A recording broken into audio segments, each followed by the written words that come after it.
Chapter 10. Peter. Jeff was the most frustrating person I had ever had the misfortune of crossing paths with. I shook my head as I cleaned out my coolers in the river to wrap up another good day's work. I had sold out again and left the market a little early. I couldn't wait to put as much distance between Jeff and myself as possible. I didn't need that guy coming back to me and asking for advice. What kind of person doesn't know what he wants? Most of us don't have that problem. We know what we want, and we can't have it. He had Brooke. Her heart was in the palm of his hands, and he didn't even care. What was wrong with him? It wasn't that Holly wasn't pretty. She was beautiful in her own right. She seemed friendly and peaceful and not at all deserving of being lied to and cheated. She deserved better than Jeff. She deserved someone who would fight for her and never even think about another woman. But how could she compare to Brooke? How could she be as deep or as real as the girl I had gotten to know? How could anyone be? How was there even a moment's hesitation in his stupid little brain? Night was falling, so I finished up and began to walk to the camper, taking a new way so I wouldn't leave a trail. If anyone followed my trail to the river, I didn't want them to be able to find my camper. That also meant Brooke couldn't find it again, but she obviously didn't want to. She knew exactly where to find me at the market, and she hadn't come. Jeff probably went to find her after our conversation and fed her more lies that trapped her heart with him. She was way too far gone to give me another glance. She might have forgotten I even existed. I saw the look in her eyes when he left her there with me that night, and when we heard Holly in the tent. I knew how deeply she was connected to him. How could I compete with that? It bothered me how much I wanted to be around her. I craved solitude. I had never felt lonely before. Now, I did. In every situation I found myself in, I would have preferred it if she were there too. I wanted to tell her everything. Why I was alone, why I was in the woods, why I had to avoid interaction as much as possible. The thought scared me enough to make my body shudder with the threat of turning, reminding me that I could never tell her. I couldn't risk turning in front of her. What if I hurt her? I couldn't stand the thought of hurting someone else I cared about. "Peter!" I heard her voice say. I stopped dead in my tracks, barely breathing as I listened for confirmation of what I thought I had heard. Was I going crazy? Hallucinating her voice? Or did she really need me? "Peter!" I broke into a sprint, following the sound of her voice like my breath depended on it. Low branches and spiderwebs attacked my face, trying to stop me like they had before. But nothing could stop me. "Pete!" She was cut off. She was in danger. And I wasn't going to get there fast enough. I looked down and cursed my two slow human feet. I pushed them harder than I had ever run before, but it wouldn't cut it. Where was her voice? What had happened to her? Was I already too late? For the first time in my life, I willed myself to turn into the wolf to get to her faster. But it didn't happen. "Peter!" Brooke yelled again. Her voice was full of fear and desperation. I felt it too, but the empathy wasn't enough to bring the wolf out. "Come on!" I demanded of the wolf inside me, gritting my teeth as I jumped over fallen trees and pushed my way through briars without feeling the pain of their cuts. My adrenaline was pumping like crazy. Why wasn't it enough? Why was I still Peter? I saw them slightly off the trail to the river. 2 men, holding her down on the ground. One had a bloody hand on her chin, holding her jaw shut as she fought to scream again. She couldn't scream my name, but he couldn't keep her quiet. She grunted and cried with every breath. She was in danger. Real danger. And if she was in danger, so was I. Because she was a part of me.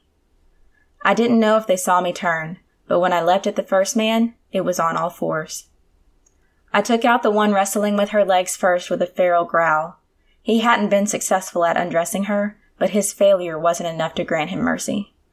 I bit into his arm, tasting his vile blood as it filled my mouth. He screamed in pain, but no one would hear his screams, just like he hoped no one would hear hers.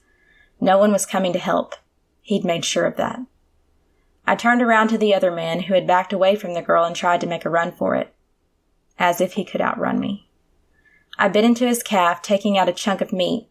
He fell to the ground, his cries louder than that of his accomplice. I crossed the distance from his feet to his neck in a single leap, ready to end his pathetic life. "Stop!" a voice cried, piercing through the screams of my victims. I turned to look at the familiar voice. Brooke. Her name was Brooke.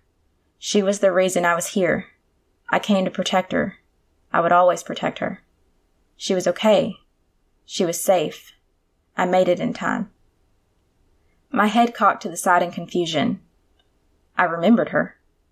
For the first time, I was still me, inside the wolf. My ears twitched as I listened to the men flee the scene, but I kept my eyes on Brooke.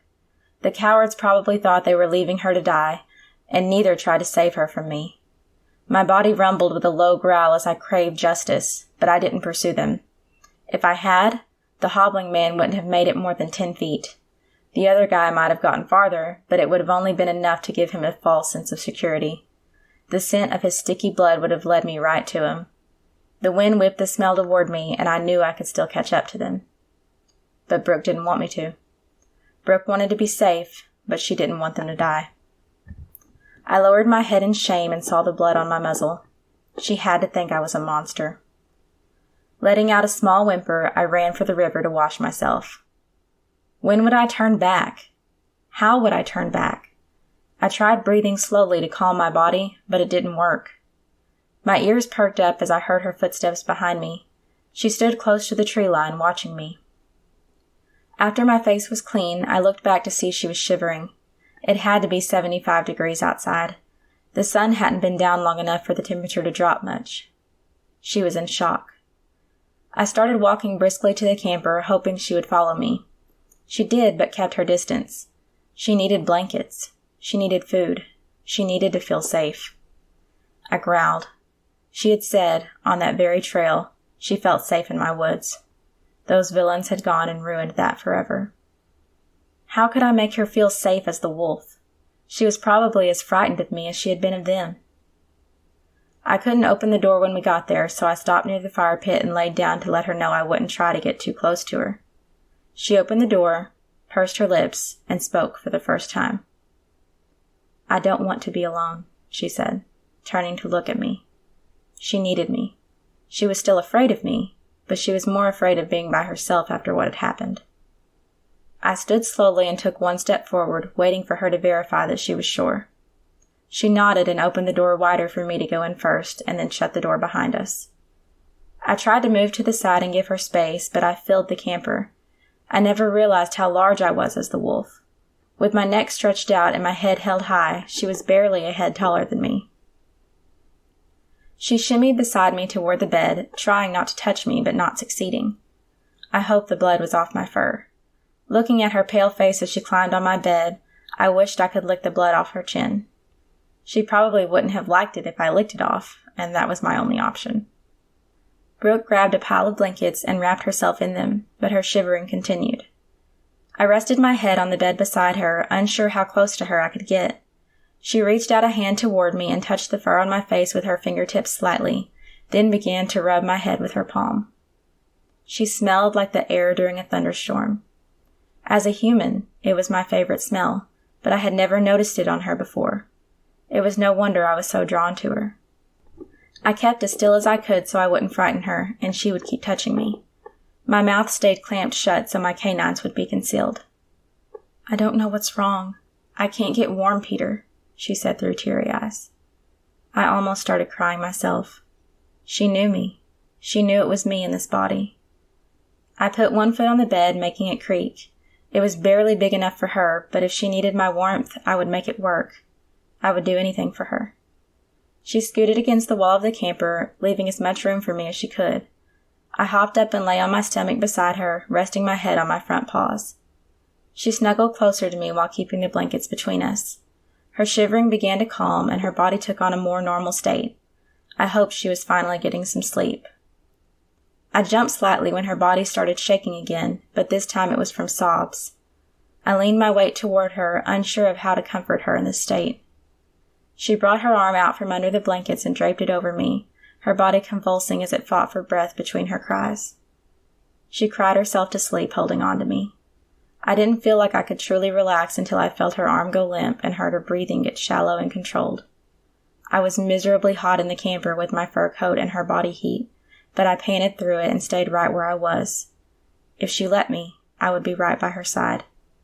I made a silent wish to remember all of it, even the bad parts, when I turned back into a human. I also wished that I would turn back soon.